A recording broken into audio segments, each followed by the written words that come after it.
joining us. We are going to talk a little baseball, and Ryan Divish of the Seattle Times, as we transition from football to baseball. Divish is going to be joining us throughout the offseason to talk baseball, and we're just going to, every week, we're just going to come up with maybe a new player, new storyline to analyze, because this is, without a doubt, going to be one of the biggest off seasons for the Mariners. Of course, the announcement yesterday, you've got Cal Raleigh and Dylan Moore, both finalists for Gold Gloves. But also, what are they going to do in the offseason? You know, are they going to trade one of these young starting pitchers? So Divish has been very gracious with his time because he's got nothing else going on to join us again throughout the offseason, all brought to you by our good friends at Chalet Bowl. And we've got glasses. Oh, Leave them on. Hey, listen, look at me. No. Hold on. Are these because you can't read, like, close up? Well, those ones aren't. I have actually, those are just like, I get headaches from looking at my computer too much. So they're kind of. Look at. Oh, yeah, I got those too. Where you wear them on the front of your nose. Readers. Yeah, I got several pairs of those. Terrible. Yeah, they suck. And they make your eyes feel worse after you use them. Like when you get done. I agree. Like you just. I agree. This is. Yeah. Terrible. This is why I'm going to get I'm going to get the Furness surgery. Are you?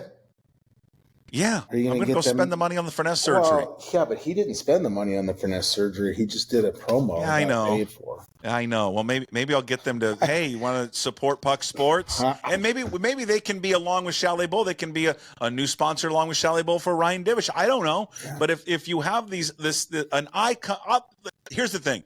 We're not on radio anymore. There's no FCC standards. Plugola, payola. You come on here to pucksports.com if you're in the eye business to correct. What is this? I'm nearsighted, right? I don't know. If you can correct that, hit me up. Puck at pucksports.com. I'll give you free advertising for the surgery because I hate it. And this has happened like in the last 8 months. It's awful. Yeah. I can't stand it. It's like mine started about 2 years ago. It started like I noticed try to read a menu at night, you know, like you go out to eat and it's dark. And then I'm having somebody hold the menu from across the table. And then that's when I first noticed it. Yeah. That's exactly when I first noticed it. Yeah. And then it's also, then you start looking at your phone now. And I mean, I got the font set up at about 100, but then like also like this. Yeah. But also like if you like, you know, taking video or like, you know, how they stream games on TV and stuff, like I can't see it. Like it's all kind of blurry if I'm trying to watch it on my phone. So yeah, I don't need a ton of magnification too. Like the 1.0 is too much and that gives me a headache. Yeah. I only need like 0.50 or 0.75, but they don't make those cheap glasses. You got to order them special. So I've just I have some 1.0s that I put on if I really need to use them. And I never bring them with me. I hate it. God, we're getting old. It sucks getting old, man. My girlfriend made me download this magnifying lens app that helps a little bit when I'm out. She just... the beauty of it. Yeah. So good. Well, Divish is with us here on the offseason. Big thanks to Reggie and the crew over at Chalet Bowl, Washington's oldest operating bowling alley. They've been serving the community since 1941. It's located in Tacoma's historic Proctor District. They have been family-owned and operated for 40 years, delivering top-notch customer service and a unique 12-lane experience. I've been seeing Reggie there on Instagram when he's not taking pictures of playing golf or on the plane. You've got a new paint job there at Chalet Bowl there as well. Book your next reservation, chaletbowl.com. We've talked yesterday. We're going to title this the Cal Raleigh episode. Okay. You and I both, we adore this man. Yeah. Okay.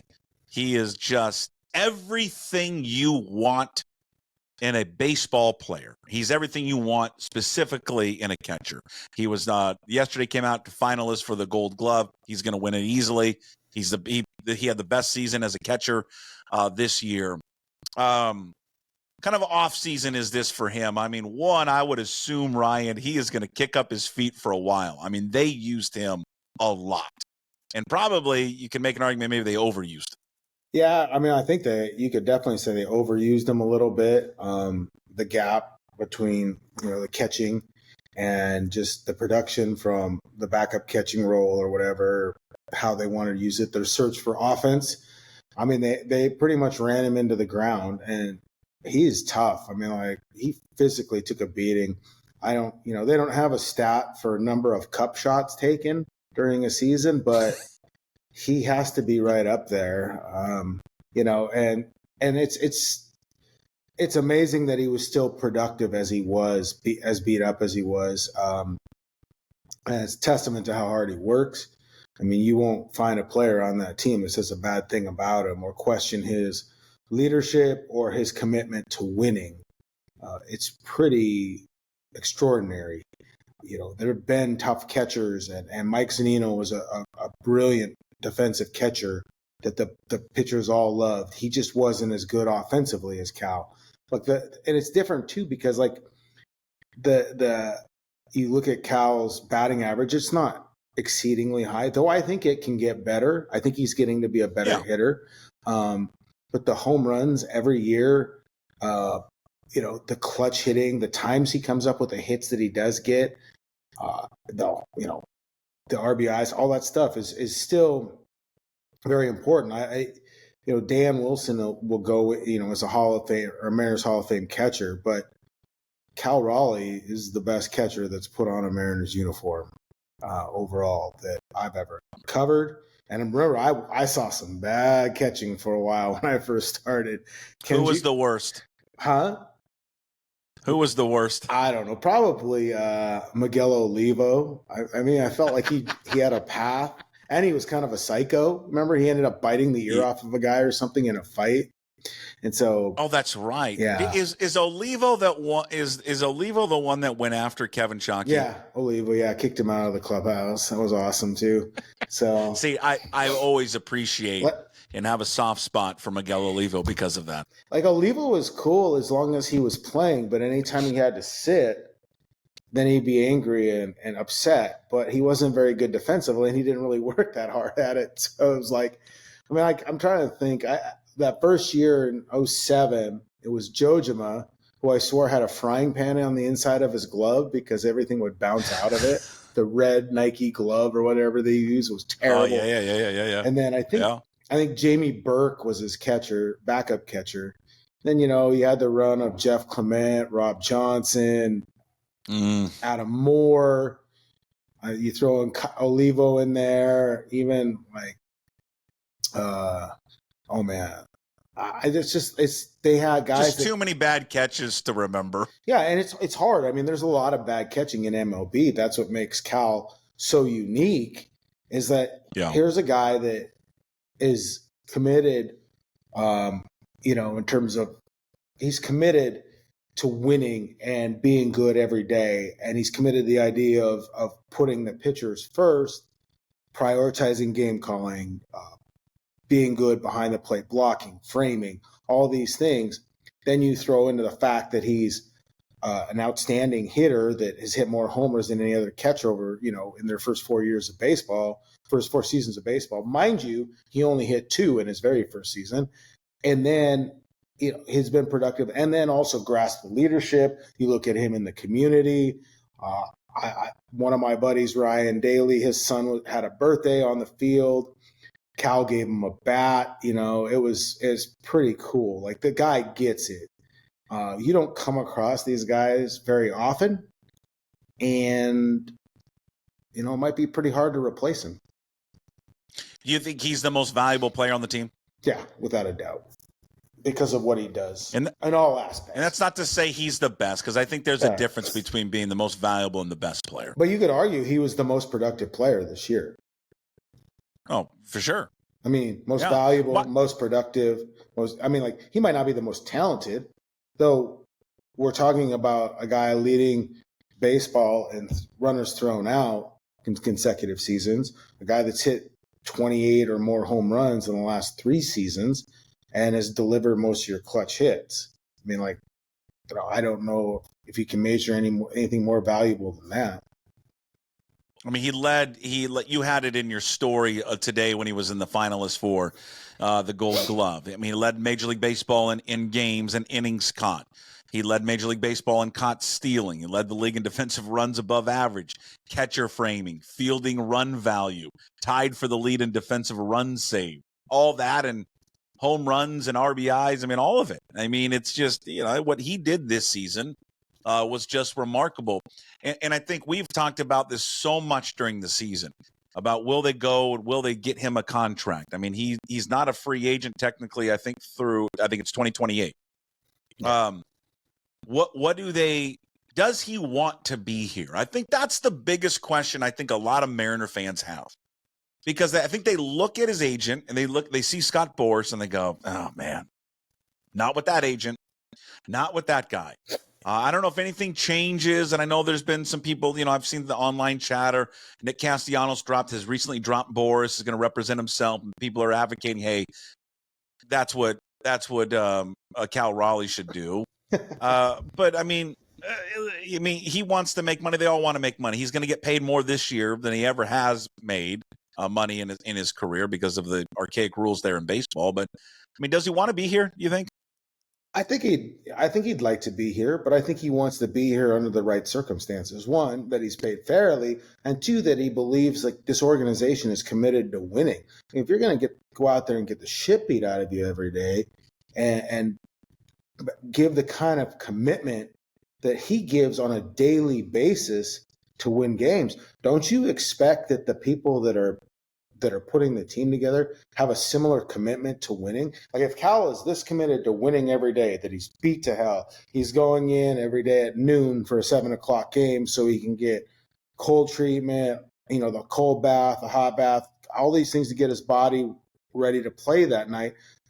I think it's a fair expectation to ask the team and the ownership group to have the similar commitment to winning, whether it's like investing in the rest of the roster. So I just think that's going to be an aspect that really will shape what his decision is. Obviously, like the money and everything else involved is going to be a large portion of it. But like, I don't know that he's going to get. The thing is he's older for where he's at, and right. And we were talking about it. Like we couldn't find a comp to like a comparable catcher in a similar age with that sort of production in their first year of arbitration eligibility. Like it's either guys were locked up or guys were never that productive or that old. And here's Cal, being at that age. And it was pretty crazy. Like we didn't know. I guessed around 6. MLB Trade Rumors has it at 5.5. I think with their algorithm, that's pretty. Which is still just an unbelievable bargain for him. Oh yeah, but and that's the thing. But catchers have such a short shelf life too. So I think that's. I understand. Like it's just so easy to extend him now. And the Mariners have to gauge the importance of that and what their limit threshold, and they have their thresholds, obviously, with payroll. But, right. What does Boras think? And what does Cal think? Like, Cal's family all lives in North Carolina. So does that push him? He grew up wanting to be Jason Varitek. Does he want to go to Boston? And, they'll pay him. Does he want to go to Boston and hit in Boston? Does he want to play for the Braves? What if there's an expansion team in Nashville? I think all these things, I don't think he wants to really do that. Like there's, what if somebody just dumps a bunch of money? He can be on the East Coast, be closer to family. I've talked to him about it. He loves the weather in Seattle in the summertime, and he lives in Arizona in the wintertime. He does what me and you want to do that we can't do. He bought a house in Peoria. I think it's on a golf course or near a golf course. He golfs in Arizona in the wintertime, lives here. Does he have a backyard putting green and a big fire pit too? It's possible. I don't know. It's like. And a pool? Yeah, I mean, he does it right, but he does talk about how much he loves the weather and just loves summers in Seattle. He loves the Seattle area. I think he's, the fans are really invested in him, and he's bought into this community. So, I don't think that should be. I don't think that's a given with every player. Like there are a ton of players that Right. say they're invested in the community and they try and want to be a part of it all and everything else. But I think if you watch him on a daily basis interact with fans and how he does stuff, I I think you would be stunned. Like those guys, and we've said this before, these guys are just, it's the nicest group of guys I've ever covered in terms of like interacting with fans and dealing with the media and everything else. And at the top of the list is Cal. I mean, he has a sense of responsibility to the city, to the organization that isn't always typical in a lot of players.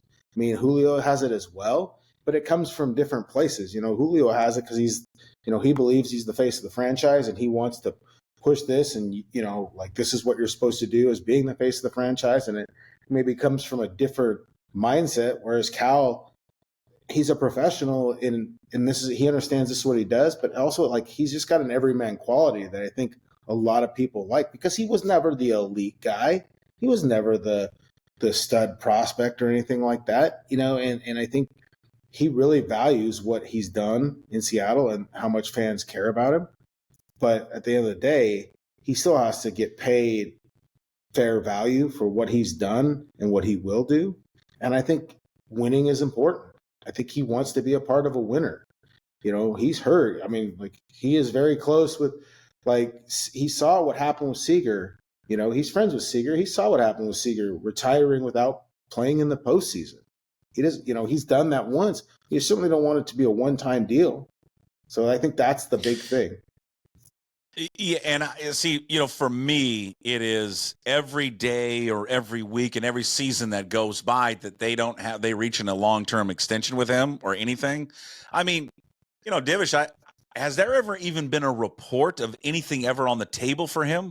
No. Before you answer that, my point is, as the longer this goes, I don't have a lot of confidence that it gets done. That we bet right now, I would say that he is going to leave. He will leave as a free agent or they'll trade him or what have you. Like he's not going to sign a long-term deal. That's what it feels like to me. Now I'll go back to the question I asked you, which was dumb. I'm asking a question and then doing a comment. Has there ever been anything reported on the table for him? Not that I know of. I've asked him about it. He hasn't said anything in terms of anything concrete. Boras kind of said that they hadn't, at least Boras had mentioned it to Adam Jude at the All-Star break, that they hadn't really engaged in anything serious. Maybe it's because of the reputation of Boras. I think a lot of it too is you allow, sometimes with Cal or whatever, you're allowing it to shape what the first arbitration number is, to shape the market, what you're willing, because you're trying to buy out arbitration and free agent years or whatever. So like this year they find out it's 5.5 is what MLB Trade Rumors algorithm predicts, and people have said that's very, very close. I doubt that the Mariners will go 5.5. My guess is they'll offer 5. I'm sure Boras will go 6.5 or something like that. Maybe they'll go to arbitration. But so then you have that number. So then if Kyle comes back and has another similar year, then you automatically expect it to double up to 10. And then the third year, somewhere around 15. Well, then you have a baseline number of what the value of that contract will be, because it's never going to go below what he made before. So that's where I think that maybe if they really wanted to get it done, it's sometime after this year going into next year, or maybe mid-season this year, because now you have numbers and you have a baseline of what you want to. But like, again, as I said, there's weird stories all around, but Real Muto is a lot different than Cal. And he's probably the last catcher to get a big, Salvi Perez got his extension when he was in the minor leagues before he even played a big league game. I think they re-upped it again. And then obviously every organization is afraid of having the next Jonathan Lucroy, who was considered the big guy, and then all of a sudden got just riddled with injuries. Cal's a little different though. He's been unbelievably durable and tough. So, and I guess that's also the measure of how do you measure value to your staff, to your team, the leadership aspects, everything else. How much do you think that Cal's presence makes your starting staff better? The pitchers all seem to think it does. So all those things have to factor into what beyond just the production value as well. And I don't know. I mean, do you see him? Do you see him somewhere in like the neighborhood of a Will Smith type of contract? That was 10 years, $140 million. Yeah, I mean, like, so say you wanted to at least get 5 or 6 out of it. It can't be less than what, 10 or 12, can it? No. It just can't. That's kind of where they're at. Rutschman will be Rutschman is coming out. He'll be, I think he'll be a free agent a little bit later, but it'll be similar. That's the point though, too. Like if you get to that, once you get to the third year of arbitration, where you're in that third year and then free agents on the horizon, most guys just wait it out then. Very rarely, it's usually in the second year. Like very rarely do they just go, once you're at that point, once you've made it that far, then bet on yourself. They make a decision here in the next year. Is Ford ready for that? I mean, Ford was doing a little bit more outfield this past year, not a ton. Still the catcher. Would they just, when would Harry Ford be available and ready to go, do you think, in your opinion? I think, at some point this year we could see him if they need him. Okay. He'll be at AAA.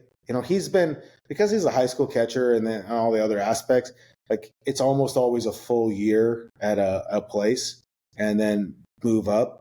So I assume he'll be at AAA this year. The numbers are solid. They're not great. He gets on base. He doesn't wow you with his power. I don't think that the power has come along like maybe they expected, but he's not the oldest kid either. Athletically, he's great, but even then, like some scouts have said that the athleticism doesn't necessarily translate to defensive consistency or even outstanding elite level defense. Mm-hmm. He's a great athlete back there, but that can be refined. Cal finished second in framing last season, in framing outs or framing runs saved or whatever it was. Finished second. Mm-hmm.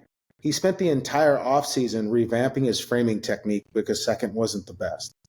He redid it. He worked with, I think it's Austin Hedges, and just changed his technique a little bit. And you know what? Now he's the best because he felt like, as he said, if I get 3 more outs a game because of my framing, that can be the difference between us winning, a game and getting us into the postseason. Think about that mindset for a second here. You're really good at something, but you're not the best. And you realize that if you can be just a little bit better and do something a little bit more and spend some time on it, that it can make a difference for the whole team, not just you. Because like framing, like nobody gets all excited. There's not a John Boy's not doing a framing video, or there's no catching framing ninja. Come on. So it's like, as somebody who played the position and had to convert to it, like everything that I watch him do, I'm just amazed at how good he is and how committed he is. And I've seen firsthand how difficult it is covering this team for a long time, because I'm not going to compare how difficult it is catching crappy pitching in North Dakota to catching big leagues. But like what he does on a daily basis and how difficult it is, I have the ultimate respect for. And like I said, if they if they get to that third year of arbitration and the team's bad, they'll trade him if they have to, don't they? Isn't that the business model? Like if you get to the last year of his arbitration, he's making 12, 13 million and they don't have a competitive team out there and they know he might not resign. Don't they have to then? Isn't that the logical thing? I get it. It would just be if that ultimately were to happen and that were to be the case, it's just an ultimate failure about everybody within the organization, because you have this elite pitching staff and you've got this guy that has been with them from day one. And I'll just going to circle back to how we started the show. He is everything you want in a professional athlete. Mm-hmm. Everything that you want to lead your organization at one of the most important positions, obviously, in baseball. And to just let him walk or to trade him, you have him. You acquired him. You drafted him and developed him. Do everything you can to keep him. And I guess I just keep wondering, because he's been so outspoken at times about how he feels about winning and maybe the direction of ownership and front office. I wonder if ownership is like, nah, I'm not going to spend money on that one. And I think of it because Jerry Jones, right on yesterday, goes after these radio hosts in Dallas and goes, hey, listen, I'll replace you. I don't need to hear it from you two. I'll find somebody else, and then does an interview with Diana Rossini where he's like, I don't expect to get it from those two. I pay them. And I wonder if there's the same attitude with ownership with the Mariners. I don't need to hear it from our players criticize us. I don't need to hear that. Yeah. Maybe that's some of it. Yeah, I run into that. I could be reaching there, but No, I mean, like it's certainly a possibility because like there was a perception for a while from around baseball and even in the clubhouse that the older players that went against kind of Jerry's philosophies on stuff were gone eventually or were doghoused, whether it was Seager or Haniger for a time being. Some of those guys who kind of pushed back against what the front office was doing, were kind of doghoused and, couldn't get out of it. Marco, some of those guys. Now, I don't know how punitive it can be because you still got to put your best players out there. Seager and Dipoto didn't have a great relationship, but he still played 160 games every year, 150 games. So it's not like they were benching him. So you don't have that option. I run into the same problem in my own job. When somebody asks Cal what he thinks, he usually says it, and he doesn't. That's what he does. And sometimes those truths are hard to hear, but at the same time, like, has he been really wrong about what he said in a lot of ways? No, but I think like if you're comfortable enough with who you are and what you're doing, i.e. John Stanton and Jerry Dipoto, then it shouldn't matter you shouldn't expect everybody to agree with your thinking. But if you believe that what you're doing is proper, then you do that and just say, hey, look, I understand you don't agree with it, but here's why we think we're doing it the right way, or here's why we're doing it this way, which is precisely what Scott Service went out and did in the offseason last year and went and talked to all those guys and said, hey, look, I know you guys said this. I know you guys have been vocal about this. This is going to look one way, but we have to do it this way because of this. We have to do it this way because the payroll isn't here. So we made these moves. We think we're going to get better. And really, if you talk to all those guys at spring training, they believed in the moves and understood because there was some communication from Scott representing the front office about what was going to happen and why it was transpiring instead of leaving them in the dark. So I don't know. If you're gonna be that petty or spiteful to hold grudges, and you're talking to somebody that holds grudges, it should be for something big, not for something little. It's like you have to at some point kind of put it all aside and say, well, this is the goal here of what we're trying to do. Not everybody believes we're going to get there in the same way. Not everybody's going to like how we do it. But if we all get there, then everything's a little bit better. Because I do think, like, look, if you have the Mariners payroll issues or whatever they have, and, Dipoto has beliefs on how he wants to build a franchise, but then you have player beliefs too about adding, more established pieces or, proven players. I think there can be a happy medium somewhere in between. I think that's what's been lacking a little bit with this whole process. We talked about it before in the early 2000s. They were just trying to band-aid it together because they wanted to keep winning. They never wanted to tear it apart completely. So instead, they just kind of kept piecing it together to be mediocre instead of like doing something to be great, whether it was taking a couple years back to build it up, or, dumping money into it or something, doing something to be great rather than doing something to hopefully be average at best or slightly above average. When are we going to get the exclusive sit down with Service from you? I don't know. I don't know what he's doing. Come on. Scott's not stupid. He wants to get a job in baseball. He wants to be a manager again. Like, coming out and airing your dirty laundry and doing all that stuff, that's not gonna do it. Look at Eric Wedge. Eric Wedge went on the record with Baker and Tony Bongino and a bunch of those guys, and none of them really ever worked in major. Eric Wedge got a life raft from Mark Shapiro with the Blue Jays, and he worked in the front office and did some scouting stuff, but he never served in a field capacity. Can't do that. you get blackballed if you do that. If you do that, you go out there and you say these things and you go against the grain and speak against the institution, you don't work in Major League Baseball. And Scott wants to work in Major League Baseball. I don't know that he'll be manager this year. I think he'll work in a front office maybe or on a coaching staff. I do think he'll manage again, though. All right, next week, as we continue our kind of our off-season series with the Mariners. We spent all this full show just on Cal Raleigh. Next week, we'll I don't know, we'll pick and choose. You know what? We'll let Ryan decide what he wants to do next week. Maybe pitchers, Julio, JP, whatever you want. Yeah, we can do something next week. The week. Oh no, I think I'm leaving.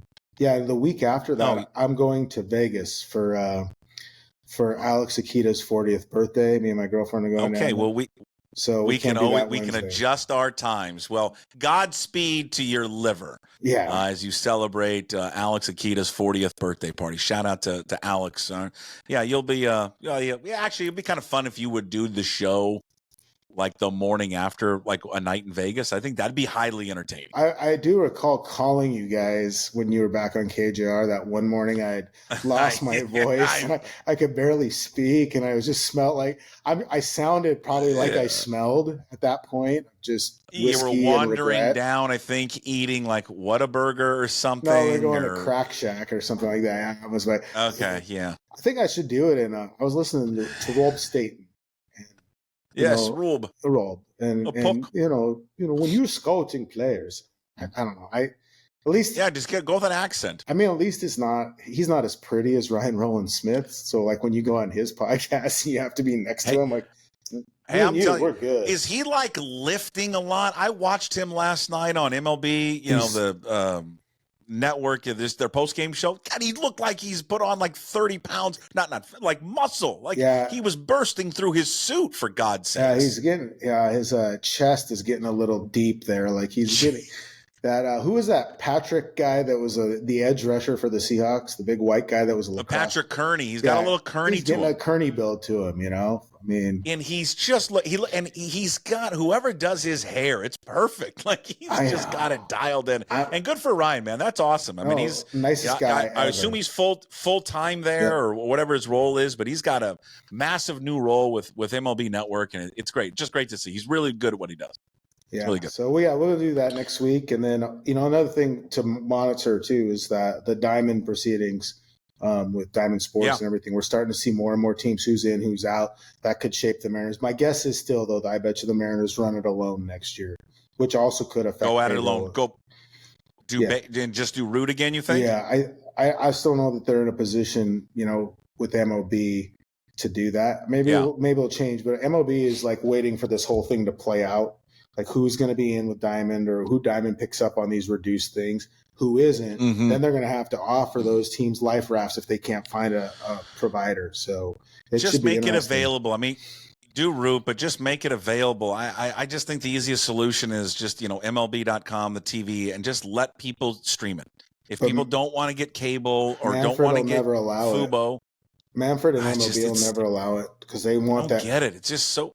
Because the five main teams still have cable deals, and that would lessen their ability. You know what I mean? Like, well, you can't, and they can't maybe just declare hardship, and give the. You're making it hard for people to watch. Honestly, what you could do too is any team that is under the luxury caps tax or whatever should be able to generate the revenue from a non-cable. Like they should be devoid of blackout restrictions, and all the teams that are above the luxury tax should be.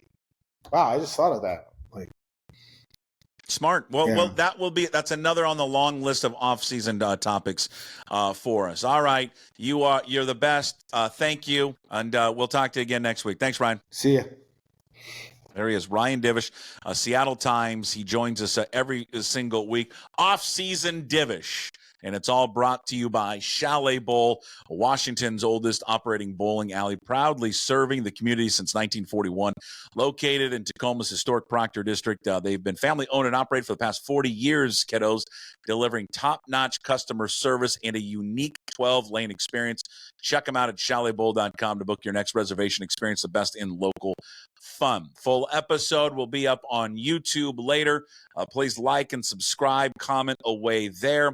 Also, The audio versions up on all of our podcast platforms, Apple, Spotify, wherever you find your podcasts, and of course, up at pucksports.com.